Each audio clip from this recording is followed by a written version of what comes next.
It had all started that day I walked into my favorite butcher shop that is a block away from my home to purchase some finely sliced meat for a barbecue. Being a regular customer at the butcher shop, I had made a few friends. Sometimes I would even get discounts on the purchases I made. I walked inside and realized that one of my friends, Ron, was no longer there. I had known Ron for about 3 months. I stood waiting at the cash register, longing for a conversation, which me and Ron would usually have while I was waiting. I went up and paid for the meat, and then I started making my way home. It was a nice sunny day, so I decided to walk.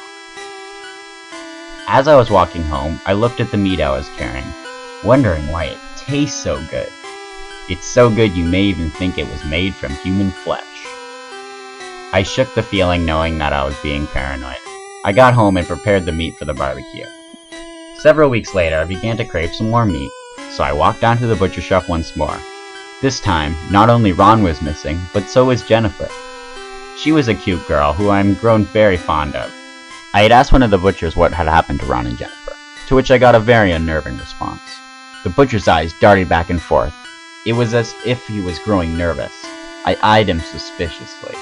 He then stated that Ron and Jennifer had grown bored of working here, and that they decided to find another job. That was strange because they had both told me how much they loved to work at the butcher shop. Meeting lots of wonderful people and seeing them smile from the wonderful service they provided. As I walked to the cash register once more, I thought about Ron and Jennifer. I paid for the meat and walked home. Later, I remembered having gotten their cell phone and house numbers, so I decided to give them a call. I whipped out my cell phone and dialed Ron's number first. I tried his cell phone and got no response. Then I tried his house phone and got no response either. Then I attempted to call Jennifer.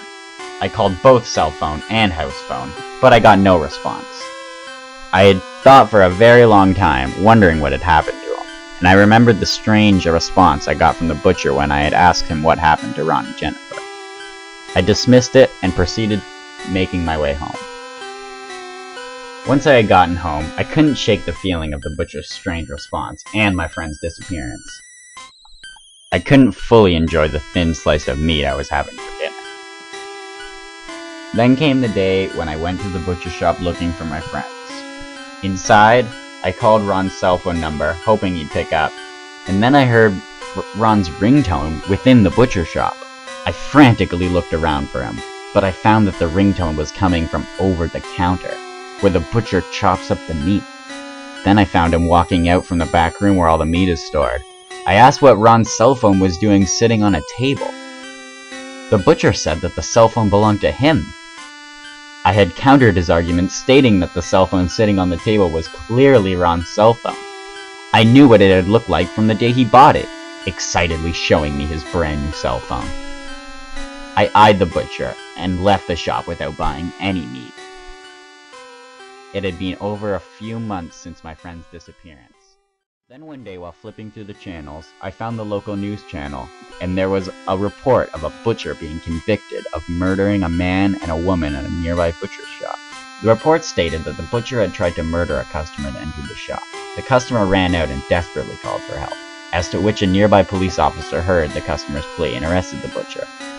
Attempting to cover up the murder, the butcher decided to turn the man and woman into freshly cut meat and put it up for sale. Chills ran down my spine when a photo of the butcher showed up on my television screen. I stared at it for a good while, knowing that it was the same butcher from the butcher shop where I regularly buy meat.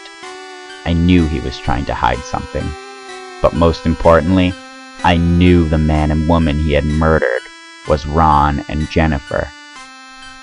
I cried for many days mourning the death of my friends. The meat I had purchased and eaten may or may not have contained traces of human flesh. I ignored the possibility. I always wanted to ask Jennifer out on a date. However, due to these unfortunate events, I never got the chance.